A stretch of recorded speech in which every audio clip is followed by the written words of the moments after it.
नमस्कार, स्वागत है आपका आपके सितारे में और मैं हूं आपके साथ दिव्या। आज कार्यक्रम में हम जानेंगे कि भगवान का प्रसाद खाते वक्त किन किन बातों का ध्यान रखना चाहिए।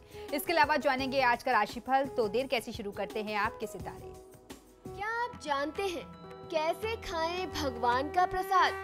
तो जानिए पंडित वैभव नाथ शर्मा से प्रसाद खाने में किन बातों का रखें ध्यान। आपके सितारे में आप अपनी हर परेशानी का हल प्राप्त कर सकते हैं और अपने सवाल भी पूछ सकते हैं। स्टूडियो में साथ देने के लिए मौजूद हैं विश्वविख्यात ज्योतिषाचार्य और वास्तुशास्त्री पंडित वैभव नाथ शर्मा जी। आचार्य जी, आपका हार्दिक स्वागत है। तो यदि आप भी अपनी कुंडली के ग्रह नक्षत्रों से परेशान हैं या कार्य व्यापार परिवार की चिंता कर रही है आपको परेशान, तो आप भी हमें कॉल कर सकते हैं। हमारे नंबर्स लगातार आपकी टेलीविजन स्क्रीन पर फ्लैश किए जा रहे हैं। आप हमें हमारे टोल फ्री नंबर पर भी कॉल कर सकते हैं। आप हमसे सीधी बात कर सकते हैं। हमारा टोल फ्री नंबर है 18001026 आप इस नंबर पर मुफ्त में कॉल करें। इसके अलावा आप हमें हमारे लैंडलाइन नंबर्स 0120464632 और 0120464632 पर भी कॉल करके हमसे सीधी बात कर सकते हैं।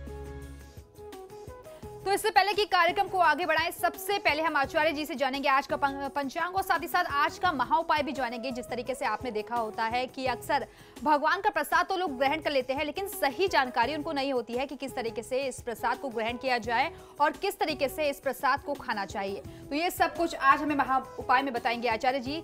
कार्यक्रम की शुरुआत करते हैं और सबसे पहले अब आचार्य जी से जान लेते हैं आज का पंचांग। जी बिल्कुल, आज का पंचांग इस प्रकार है। सबसे पहले विक्रम संवत 2071 मास चल रहा है ज्येष्ठ और ज्येष्ठ मास के शुक्ल पक्ष की आज पंचमी तिथि है, मंगलवार का दिन है। नक्षत्र है अश्लेषा, योग है ध्रुव और करण है बालम। चलिए अब बात कर लेते हैं 12 राशियों के राशिफल की, जिसमें सबसे पहले बात करेंगे मेष राशि की। देखते हैं क्या कहते हैं आज के उनके सितारे। मेष राशि वाले जातक लोगों को आज की तिथि में आपके शत्रु, आपके दुश्मन आपको हानि पहुंचाने का प्रयास कर सकते हैं। आज आपका मूड भी थोड़ा सा खराब हो सकता है। आज आपको काफी सरप्राइजेस मिलने की स्थिति दिखाई देती है दिनचर्या में। तो आज आपको स्वयं को बहुत ज्यादा निराश नहीं करना है। आपको अपना काम पूरे ध्यान से, पूरे मन से, पूरे मनोयोग से करना चाहिए, जिससे आप अपनी दिनचर्या को शुभ बना सकें। आज के दिन को शुभ बनाने के लिए ओम हृष्ठाय नमः मंत्र का 108 बार जाप कर लेंगे तो इससे आपको लाभ ये मिलेगा कि जो आपका आज मूड खराब होने वाला है या जो आपके शत्रु पक्ष आपको आज हानि पहुंचा सकते हैं, उसमें आप काफी हद तक नियंत्रण कर सकते हैं। आप अपने शत्रुओं को भी नियंत्रित कर पाएंगे और उसके साथ साथ आज की दिनचर्या में आपका मन और आपका विचार भी बहुत अच्छा रहेगा। आज की तिथि में मांसाहार के सेवन से, प्रयोग से आपको बचना चाहिए। चलिए अब देख लेते हैं वृषभ राशि वाले जातकों के लिए कैसा रहेगा उनका आज का दिन। वृषभ राशि वाले जातक लोगों के लिए संतान व जीवन साथी पर अतिरिक्त धन खर्च करना पड़ सकता है। आज उनकी आवश्यकताओं की पूर्ति हेतु आपको कुछ व्यय करना पड़ेगा। आज आप जीवन में कुछ नया अनुभव कर सकते हैं, नया महसूस कर सकते हैं। आज आप काफी चर्चा में रहने वाले हैं, जिसका मूल कारण, जिसकी वजह आपका मेहनती स्वभाव और लगन से काम करने की जो आपकी प्रवृत्ति है, उससे आपको आज काफी तारीफें मिल सकती हैं। आज की दिनचर्या को शुभ बनाने के लिए ओम हरये नमः मंत्र का 108 बार जाप कर लेना आपके लिए सर्वोत्तम होगा। आज स्वयं को किसी भी वाद विवाद में, लड़ाई झगड़े में नहीं डालना चाहिए। अब देख लेते हैं मिथुन राशि वाले जातक अपने दिन को शुभ बनाने के लिए आज क्या करें और क्या ना करें। मिथुन राशि वाले जातक लोगों के लिए जीवन साथी का स्वास्थ्य आज प्रभावित हो सकता है, जिसके चलते आज आप कुछ परेशान और चिंतित हो सकते हैं। धन से जुड़े मामलों में आज आपको दूसरी तरफ वहीं बहुत अच्छी खुशखबरी मिल सकती है। आपको जो आर्थिक लाभ काफी समय पहले मिल जाना था, जिसकी उम्मीद आपने लगाई थी, जो उस समय लाभ नहीं मिल पाया, अब लाभ मिलने से मन प्रफुल्लित होगा। आपके मन में काफी सवाल चल रहे होंगे, जिनके जवाब आज आपको मिल सकते हैं। मन लगा करके चिंतन करने की आवश्यकता है। तो निश्चित ही आप ही स्वयं अपने प्रश्नों का उत्तर कहीं ना कहीं से खोज पाएंगे। आपको दैवी कृपा के माध्यम से भी कुछ न कुछ मार्गदर्शन मिल सकता है। और आज के दिन को शुभ बनाने के लिए ओम ज्ञानिने नमः मंत्र का 108 बार जाप कर लेना चाहिए। इससे आपको बहुत अच्छा लाभ मिल सकता है। किसी भी परिस्थिति में, किसी भी कारण से अपने आत्मविश्वास में कमी मत होने दीजिए। चलिए अब जान लेते हैं कर्क राशि वाले जातकों के सितारे आज क्या कह रहे हैं। कर्क राशि वाले जातक लोगों के लिए खासतौर पर विद्यार्थी वर्ग के लिए शिक्षा के क्षेत्र में उन्नति के बहुत अच्छे अवसर बनते दिखाई देते हैं। व्यापार के मामलों में व्यापारिक बंधु लोगों ने आपने जो कुछ भी नए व बड़े निर्णय किए हैं वो आपके लिए बहुत अच्छे लाभकारी सिद्ध होने वाले हैं। आगामी भविष्य में अपने काम में मन लगाने के लिए आज आपको कुछ योग, कुछ प्राणायाम का भी सहारा लेना पड़ सकता है, क्योंकि ऐसे संयोग दिखते हैं कि आज कहीं ना कहीं एकाग्रता की कमी आपके अंदर आ सकती है। तो अपने एकाग्र चित्त को बनाए रखने के लिए आपको कुछ योग का सहारा जरूर लेना पड़ेगा। आज की दिनचर्या को शुभ बनाने के लिए ओम सृष्टि कत्रे नमः मंत्र का 108 बार जाप कर लेना आपके लिए सर्वोत्तम होगा। आज की तिथि में आपको यात्रा करने से बचना चाहिए। अब बारी है सिंह राशि की, देख लेते हैं सिंह राशि वालों के लिए कैसा रहेगा उनका आज का राशिफल। सिंह राशि वाले जातक लोगों के लिए आज की तिथि में घरेलू खर्च में वृद्धि से आपकी चिंताएं बढ़ सकती हैं। आपने अपने मन की भावनाओं पर जो अंकुश लगा रखा है, आज उसे आवश्यकता है खोलने की। जो भी आपका निकटतम व्यक्ति हो जिससे आप अपने मन की भावनाएं व्यक्त करने में बहुत आरामदेह महसूस करते हैं, उस व्यक्ति के सामने आपको अपने मन की सभी बातें बोल देनी चाहिए। बहुत ज़्यादा आपको विलंब नहीं करना चाहिए। आज के दिनचर्या को शुभ बनाने के लिए ऋण मोचक मंगल स्तोत्रम का पाठ कर लेते हैं तो कर्ज की स्थिति से आपको मुक्ति मिलेगी और आपका आर्थिक पक्ष और सुदृढ़ और मजबूत हो सकता है। आज की तिथि में आपको ध्यान ये रखना है कि बड़े निर्णय करते समय आप बहुत जल्दीबाजी ना करें। अब देख लेते हैं कन्या राशि वालों के लिए क्या कह रहे हैं उनके आज के सितारे। कन्या राशि वाले जातक लोगों के लिए आज की तिथि में अपने मित्रों दोस्तों की तरफ से आज आपको कुछ ज्यादा तनाव मिल सकता है। परिवार की बात को लेकर के आज पिछले कुछ समय से आप काफी तनाव में थे, लेकिन आज वह तनाव दूर हो सकता है। तो परिवार के कारण जो चिंताएं और तनाव मिल रही थी, या यूं कहा जाए कि परिवार के लिए आपकी जो अपनी चिंताएं थी, आज कहीं ना कहीं वह चिंताएं दूर होती दिखाई देती हैं। इसमें आपको आज के दिन को शुभ बनाने के लिए करना ये चाहिए कि भगवान श्री हनुमान की आराधना करें। उसके साथ साथ हनुमान जी की आराधना करने के साथ साथ अंगारक अष्टोत्तर शतनामावली का पाठ आपको आज जरूर कर लेना चाहिए। और आज आपको ध्यान ये भी रखना है कि दूसरे के वाद विवाद में, दूसरे के लड़ाई झगड़े में आप स्वयं कहीं हस्तक्षेप न करें। इस बीच एक कॉलर हमारे साथ जुड़ गई हैं, राजस्थान से गीता जुड़ गई हैं। गीता, पूछिए अपना सवाल। जी नमस्कार, बताइए। जी मेरा सवाल मेरे बेटे के लिए है जी कि उसका जन्म जो है जालदापाटन का है जी शनिवार जी दिन के 12 बजे। जी अनिल नाम है जी। आपने तारीख, महीना और वर्ष नहीं बताया, सारी जानकारी दे दी। 10 अगस्त 1985। जी 10 अगस्त 1985 शनिवार जी दिन के 12 बजे। जी सर इसका प्रश्न ये है कि हमें तो इसकी रुचि नहीं है टाइम में भी, और इसको जो है जीएनएम का कोर्स इसने कर रखा है, 4-5 साल हो गए, लेकिन जॉब नहीं लगी। जी देखिए, इस जातक की जन्म पत्रिका के अनुसार राहु की महादशा में शुक्र की अंतरदशा चल रही है। वर्तमान समय में इनको नौकरी प्राप्त करने में निश्चित तौर पर बहुत सारी बाधाएं आएंगी। इनके लिए सबसे बेहतर ये रहेगा कि ये हनुमान जी की पूजा आराधना नियमित तौर पर करें। हनुमान चालीसा, बजरंग बाण और हनुमानाष्टक, इन तीनों पाठों का एक नियमित अपना क्रम बना लें और 2-2 मिनट का पाठ होता है ये। अगर इसका नियम से ये जाप करना, पाठ करना आरंभ कर देते हैं तो मैं समझता हूं कि 45 दिन के अंदर इनको बहुत अच्छा उसका लाभ दिखना चाहिए, मिलना चाहिए। जीवन में बहुत अच्छे और शुभ परिवर्तन हो सकते हैं। अब एक कॉलर हरिद्वार से जुड़ गई हैं, अंजू जुड़ गई हैं। अंजू, अपना जन्म विवरण दीजिए, फिर सवाल पूछिए। नमस्ते जी नमस्कार, बताइए। ये पंडित जी मेरी 21/11/1980। जी एक बार पुनः दोहराएं। 21/11/1980 जी देहरादून, जी दिन में 2 बजे। जी ये पंडित जी मुझे अपने बारे में पूछना है कि मेरा आने वाला समय कैसा रहेगा, मैं कोई काम कर पाऊंगी नहीं कर पाऊंगी। जी बिल्कुल। देखिए, आपकी जन्म पत्रिका के अनुसार भी राहु की महादशा में बृहस्पति की अंतरदशा चल रही है। बृहस्पति आपके लिए बहुत अच्छे भावों का स्वामी है। एक तरफ तो धन भाव और दूसरी तरफ आय भाव। तो जहां तक आपके अपने काम से जुड़े हुए प्रश्न की बात देखा जाए तो निश्चित तौर पर आय के स्रोत बहुत अच्छे बन सकते हैं, लेकिन आपको प्रयास करना पड़ेगा क्योंकि आयेश और धनेश बृहस्पति जो है वह अष्टम भाव में बैठा हुआ है। तो आपको भगवान विष्णु की पूजा आराधना करनी चाहिए। मैं समझता हूँ बहुत छोटे प्रयास से, बहुत छोटे प्रयत्न करने से, उपाय करने से ही आपको बहुत अच्छा लाभ मिल सकता है। तो नियमित दिनचर्या में भगवान विष्णु की पूजा आराधना करना, विष्णु सहस्त्रनाम का पाठ कर सकें तो करना चाहिए, या फिर विष्णु चालीसा का पाठ करें, आपको बहुत अच्छा फायदा मिल सकता है इससे। अब एक कॉलर देहरादून से जुड़ गई है, मीरा जुड़ गई है। मीरा, क्या जानना चाहती हैं आप? मैं लड़की के बारे में जानना। नमस्कार मैडम। जी नमस्कार, पूछिए अपना सवाल। जी 1990। नमस्कार पंडित जी। जी नमस्कार, बताएं। 1995 जुलाई 25 8:20 जी। PM। जी 8:20 PM। जी जी बताएं, प्रश्न करिए। मेरे लड़की के बारे में पूछना था। उसका कोई भी किस्मत भी नहीं बन रहा। जावे अभी उसको बीमार भी बहुत ज्यादा बीमार था और इसके फौज में जाना चाहता है। अगर फौज में जाना होता कि नहीं है सर? जी बिल्कुल, देखिए फौज में जाने के लिए, सेना में जाने के लिए इस जातक के लिए परिस्थितियां बहुत अच्छी बनती हैं। यदि ये प्रयास करेंगे तो बहुत अच्छा फायदा मिल सकता है। सेना में जाने के पूरे योग, पूरी संभावनाएं इनके लिए बन रही हैं। तो ऐसी परिस्थिति में आपको इनके लिए प्रयास करना चाहिए कि आप हनुमान जी की पूजा आराधना करें।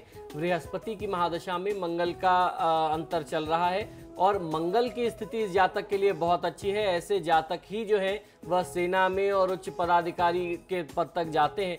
तो निश्चित तौर पर सेना में जाने के योग बन रहे हैं, बशर्ते आप हनुमान जी की पूजा आराधना नियमित करते रहें अपने बच्चे के लिए।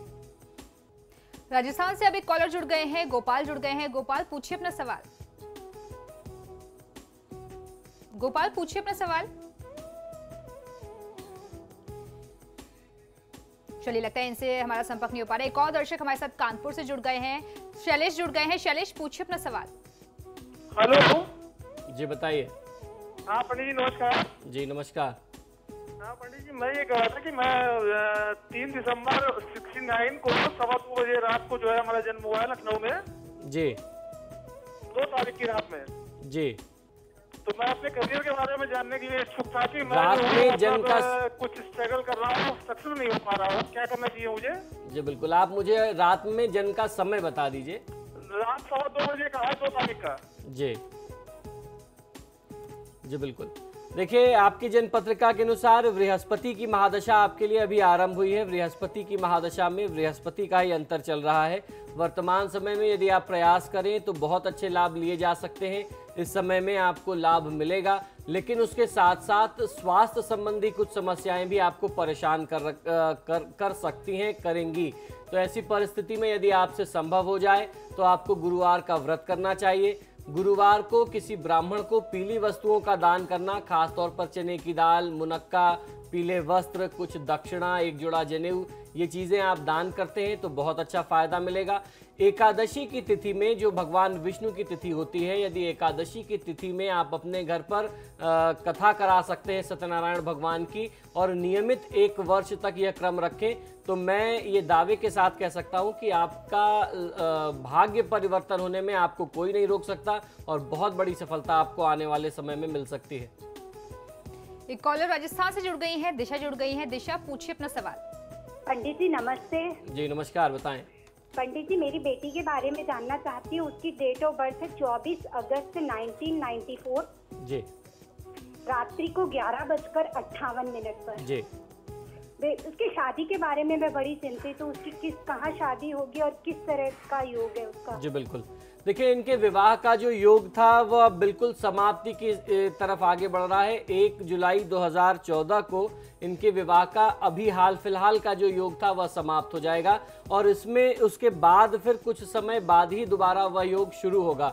और निश्चित तौर पर कह सकता हूं कि आपने प्रयास बहुत किए होंगे, बहुत सारे संबंध तलाशे होंगे, लेकिन बात नहीं बन पाई होगी, क्योंकि उसका सबसे मूल कारण ये है कि केतु की वर्तमान समय में केतु की महादशा चल रही है, जिसमें अंतरदशा जो है वो बृहस्पति की है। अगर समय रहते बृहस्पति का उपाय किया गया होता तो निश्चित तौर पर लाभ मिल सकता था। तो अब 1 महीने से भी कम समय है। अगर अभी भी आप प्रयास करें तो मैं समझता हूं कि महीने के अंत तक कहीं ना कहीं कोई रिश्ता सेट हो जाए, बात बन जाए, फिर आगे चल करके आप तारीखें निकाल करके अपना मांगलिक कार्यक्रम जो है तय कर सकते हैं। ऐसे में आपको अपनी कन्या को सुझाव देना चाहिए कि भगवान विष्णु की अधिक से अधिक पूजा आराधना करें, नियमित दिनचर्या में करें और गुरुवार का व्रत करना, केले के वृक्ष की पूजा करना, जो आम परंपरा है वो करना चाहिए। पहली उंगली में पुखराज धारण कर सकते हैं। 5 से 7 रत्ती के बीच में इन छोटे छोटे उपायों से काफी लाभ मिल सकता है। एक और कॉलर राजस्थान से ही जुड़ गए हैं, गोपाल जुड़ गए हैं। गोपाल, पूछिए अपना सवाल। मेरा ये है कि अभी व्यापार करता हूँ वो चल नहीं पाता, सक्सेस नहीं है। अभी जो एक नया व्यापार किया उसकी क्या संभावना है? जी बिल्कुल, आप मुझे अपना जन्म विवरण बता दीजिए। जन्म दिनांक तो सर पता नहीं। जी बिल्कुल, देखिए फिर प्रश्न लग्न के आधार पर बुध की महादशा में केतु की अंतर्दशा दिखाई देती है। ये परिस्थितियां भी बहुत संघर्ष की स्थिति आपके लिए बताती है, क्योंकि बुध जो है वो तीसरे भाव का स्वामी है और उसके साथ साथ 12वें भाव का स्वामी है। तो तीसरा स्थान जो होता है वह संघर्ष, कड़े मेहनत और पराक्रम का स्थान होता है, और उसके साथ साथ 12वां जो स्थान होता है वो व्यय का यानी खर्च का स्थान होता है। तो कुल मिलाकर के परिस्थिति बहुत अच्छी नहीं है। भगवान श्री गणेश और माँ लक्ष्मी की पूजा आराधना आपको नियमित तौर पर करनी चाहिए। इससे ही भाग्य परिवर्तन या भाग्य के सहयोग की कुछ आप उम्मीद कर सकते हैं। आपके सितारे में फिलहाल यहाँ रुकेंगे एक छोटे से ब्रेक के लिए। ब्रेक के उस पर जानेंगे अगली राशियों के बारे में, साथ ही जानेंगे आज का महा उपाय।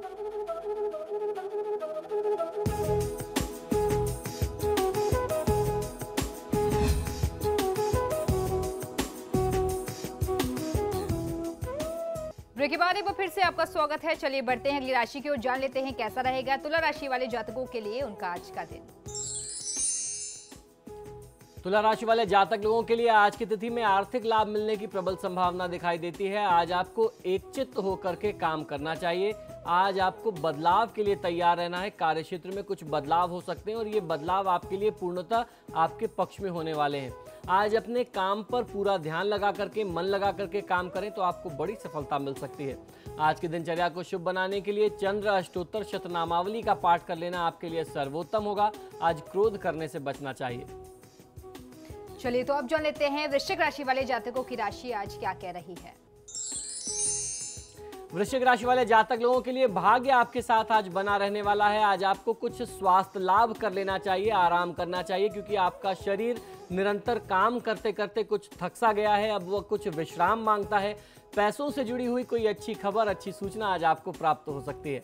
आज की दिनचर्या को शुभ बनाने के लिए बुद्ध अष्टोत्तर शतनामावली का पाठ कर लेना आपके लिए सर्वोत्तम होगा। आज की दिनचर्या में आपको ध्यान ये रखना है कि जब भी आप भोजन करते हैं या कुछ अन्न ग्रहण करते हैं तो पश्चिम दिशा की तरफ आप मुख ना कर रहे हो, यानी आप वेस्ट फेस करके कुछ खाएं या पिए नहीं। अब देख लेते हैं धनु राशि वाले जातकों की राशि आज क्या कह रही है और कैसी है उनके सितारों की चाल। धनु राशि वाले जातक लोगों के लिए आज की तिथि में आपको व्यवसाय में, अपनी नौकरी में, व्यापार में बहुत बड़ा लाभ मिलने की संभावना दिखाई देती है। पुरानी बातों को छोड़ करके आपको आगे बढ़ना चाहिए। आज आगे बढ़ने का दिन है। किसी भी व्यक्ति के बारे में अपने विचार, अपनी राय देने से आज आपको बचना चाहिए, क्योंकि हो सकता है आपका विचार उस व्यक्ति के प्रति गलत हो या आपकी जो जानकारी जो आपको दी गई है कहीं ना कहीं से वह गलत हो। आज की दिनचर्या को शुभ बनाने के लिए शुक्र अष्टोत्तर शतनामावली का पाठ कर लेना आपके लिए सर्वोत्तम होगा। आज जिस भी परिस्थिति में आपके सामने अन्न आता है उसको आपको ग्रहण करना चाहिए। अन्न जो है वह अन्नपूर्णा का स्वरूप है, उसका अनादर ना करें। अब जान लेते हैं मकर राशि वालों की राशि आज क्या कह रही है और आज के दिन को अच्छा बनाने के लिए वो क्या करें और क्या ना करें। मकर राशि वाले जातक लोगों के लिए पुराने समय में जो काम बिगड़ गए थे आज वह काम बन सकते हैं। विद्यार्थी वर्ग के लिए, छात्रों के लिए भी यह समय अच्छा रहने वाला है। आज आपके और आपके पार्टनर के बीच में कुछ गलतफहमी हो सकती है। आपका कोई करीबी आज आपको मेहनत करने के लिए प्रेरित कर सकता है और उसकी प्रेरणा आपके लिए आपकी सफलता का कारण बन सकती है। आपको उस व्यक्ति की बात माननी चाहिए। आज की दिनचर्या को शुभ बनाने के लिए श्री शनैश्चर स्तोत्रम का पाठ कर लेना आपके लिए सर्वोत्तम हो सकता है। किसी वाद विवाद में, लड़ाई झगड़े में स्वयं को डालने से बचना चाहिए। अब बारी है कुंभ राशि की, देख लेते हैं क्या कहते हैं आज के सितारे कुंभ राशि वालों के लिए। कुंभ राशि वाले जातक लोगों के लिए आज की तिथि में घर में कोई शुभ कार्य हो सकता है। व्यवसाय में मेहनत का फल आपको बहुत अच्छा मिलने वाला है। कोई नया बिजनेस, कोई नया व्यापार आरंभ करने के लिए आज का दिन पहले से बहुत बेहतर है। आज की दिनचर्या को शुभ बनाने के लिए श्री शनैश्चर स्तवराज का पाठ कर लेना आपको बहुत अच्छा लाभ देगा। दूसरों के कार्य में आपको हस्तक्षेप करने से बचना चाहिए। और अब बारी है आखिरी राशि की, देख लेते हैं क्या कहते हैं आज के सितारे मीन राशि वालों के लिए। मीन राशि वाले जातक लोगों के लिए परिवार के लोगों का सहयोग आज आपको प्राप्त हो सकता है। धन को लेकर के आज आपको बहुत ज्यादा परेशानी हो सकती है, यानी आर्थिक समस्या का सामना करना पड़ सकता है। आपके अपने प्रयास से यह समस्या जल्दी ही दूर हो जाएगी। बहुत ज्यादा समय तक आपको फाइनेंशियल क्राइसिस से जूझना नहीं पड़ेगा। आज की दिनचर्या को शुभ बनाने के लिए 12 ज्योतिर्लिंग स्तोत्रम का पाठ कर लेना आपके लिए सर्वोत्तम होगा। आज दक्षिण मुख बैठ करके आपको भोजन करने से बचना चाहिए। यह वास्तु का बहुत प्रमुख नियम है। दक्षिण दिशा को आपको बचाना है जब भी आप कुछ खा रहे हो या जलपान कर रहे हो। तो ये तो था 12 राशियों का राशिफल। चलिए अब आचार्य जी से जान लेते हैं आज का महा उपाय। जी बिल्कुल, आज का महा उपाय बहुत ही विशेष है। उसका कारण यह है कि मंदिरों में पूजा पाठ में तो हम और आप सभी जाते हैं। हमारे घरों में भी पूजा अनुष्ठान होते रहते हैं और उस अनुष्ठान के उपरांत जो भी आचार्य होते हैं, जो भी ब्राह्मण होते हैं, वो आपको प्रसाद देते हैं। प्रसाद का वितरण होता है। प्रसाद का अर्थ ये होता है कि पूरी पूजा में देवता को जो आपने अर्पित किया नैवेद्य, प्रसाद स्वरूप आपकी साधना स्वरूप वो आपको प्राप्त होता है, जिसमें दैवीय शक्ति विद्यमान होती है। तो प्रसाद ग्रहण करते समय या आम बोलचाल की भाषा में बोला जाए तो प्रसाद खाते समय आपको किन बातों का ध्यान रखना चाहिए, आज इस महत्वपूर्ण विषय पर एक ज्ञानवर्धक चर्चा हम लोग करने वाले हैं। हम जब भी किसी मंदिर में जाते हैं या हमारे घर में अनुष्ठान होता है तो वहां पर हम प्रसाद अर्पित करते हैं, प्रसाद चढ़ाते हैं। पंडित, पुजारी या आचार्य जो हैं वह प्रसाद लेते हैं, उनसे हम प्रसाद लेते हैं और फिर उस प्रसाद को हम खाते हैं या ग्रहण करते हैं। प्रसाद खाने से पहले क्या और क्यों करना चाहिए, इस संबंध में हमारे धर्मशास्त्रों में बहुत सारी महत्वपूर्ण बातें बताई गई हैं। भगवान का प्रसाद ग्रहण करने से पहले ये बात आपको ध्यान रखना चाहिए कि जिस भगवान का वह प्रसाद है, जिस देवता के प्रति आपने अनुष्ठान किया, जिस देवता को प्रसन्न करने के लिए आपने अनुष्ठान किया, जिनकी कृपा प्राप्त करने के लिए आपने उनको नैवेद्य और फल फूल अर्पित किए, उनका आपको एक बार स्मरण अवश्य करना है। जिस समय आप प्रसाद खा रहे हो मन ही मन आप स्मरण करें, उनसे प्रार्थना करें कि प्रभु आपका अनुष्ठान किया, आपकी पूजा का यह प्रसाद है और अब मैं इसे ग्रहण कर रहा हूँ। मेरी जो मनोकांक्षाएं हैं, जिस अभिलाषा से, जिस संकल्प से मैंने अनुष्ठान किया था या जिस कारण से मैं मंदिर आया था, मेरे संकल्प को, मेरी आकांक्षाओं को आप पूरा करें। भगवान का ध्यान करने के बाद ही प्रसाद ग्रहण करना ये सर्वश्रेष्ठ और सर्वोत्तम होता है। इस प्रक्रिया से कई सारे शुभ फल प्राप्त होते हैं। प्रसाद ग्रहण करने से कई दैवीय शक्तियों की कृपा भी प्राप्त होती है और हमारे आसपास की जो नकारात्मक ऊर्जा जो है, जो हमारे आसपास भी आप समझ सकते हैं, या हमारे अंदर जो नेगेटिविटी है, जो नकारात्मकता है, उसका प्रभाव भी निष्क्रिय हो जाता है। प्रसाद की शक्तियों को और अधिक प्रभावशाली बनाने के लिए भगवान का स्मरण कर लेना चाहिए। यदि संभव हो तो जिस भगवान का प्रसाद आप ग्रहण करने वाले हैं उनके किसी मंत्र का जाप भी किया जा सकता है, या आप स्वयं कर सकते हैं। अगर आप मान लीजिए महादेव का प्रसाद ले रहे हैं तो ओम नमः शिवाय मंत्र का उच्चारण करके एक बार आप उस प्रसाद को ग्रहण कर लीजिए, या अगर आप विष्णु जी का प्रसाद ले रहे हैं तो ओम नमो नारायणाय बोल करके आप उस प्रसाद को स्वीकार करें, ग्रहण करें। वेदों और पुराणों में बताया गया है कि भगवान का प्रसाद ग्रहण करने से हमारे कई जन्मों के पाप नष्ट हो जाते हैं और पुण्य उदित होते हैं, पुण्यों में वृद्धि होती है, बढ़ोतरी होती है। इसी वजह से प्रसाद ग्रहण करते समय संबंधित भगवान का ध्यान आपको अवश्य करना चाहिए। और जिस भी देवी देवता का प्रसाद आपको मिलता है, आप स्वयं को बहुत भाग्यशाली समझिए कि देवी देवता का पूजा अनुष्ठान का वैदिक कर्म का प्रसाद आपको मिलना, ये आपके हजारों सैकड़ों जन्म के जो संचित आपके कर्म हैं, जो पुण्य हैं, उनके उदित होने का आपको लाभ मिला है। बहुत दुर्लभ प्रसाद आपको मिला है। इस प्रक्रिया से जब आप भगवान का ध्यान करके प्रसाद ग्रहण करेंगे तो आपके सभी बिगड़े कार्य बनने लगेंगे और सकारात्मक ऊर्जा आपको प्राप्त होगी। तो ये एक विधि है। दूसरी एक विधि है कि आप आचार्य जी से आग्रह करें। बहुत सारे आचार्य ऐसे होते हैं कि जो स्वयं अपनी तरफ से वेद मंत्रों का उच्चारण करते हुए, आशीर्वाद देते हुए आपको प्रसाद देते हैं। उसमें बहुत सारे अलग अलग मंत्रों का प्रयोग किया जाता है। तो अगर कोई आचार्य आपको प्रसाद दे रहा है और उसने आशीर्वाद स्वरूप कोई आपको आशीर्वाद नहीं दिया या मंत्रोच्चारण के साथ प्रसाद नहीं दिया, तो निश्चित तौर पर यह आपका अधिकार बनता है। आप उनसे आग्रह कर सकते हैं कि महाराज आप एक मंत्र उच्चारण भी कर दें, तो उससे आपको लाभ मिलेगा। तो इस प्रक्रिया से यदि आप प्रसाद ग्रहण करते हैं या आपको कोई प्रसाद देता है तो निश्चित तौर पर आपके जीवन में जो भी अनिष्ट घटनाएं हैं वो दूर होती हैं और शुभता में वृद्धि होती है। इसी के साथ ही हमारे आज के कार्यक्रम में फिलहाल इतना ही। बहुत बहुत शुक्रिया आपका दर्शकों में कॉल करने के लिए। आचार्य जी आपका भी बहुत बहुत शुक्रिया स्टूडियो में आने के लिए। जी धन्यवाद। तो आपके सितारे में फिलहाल इतना ही। कल फिर हाजिर होंगे किसी और विषय के साथ। तब तक के लिए दीजिए इजाजत। नमस्कार।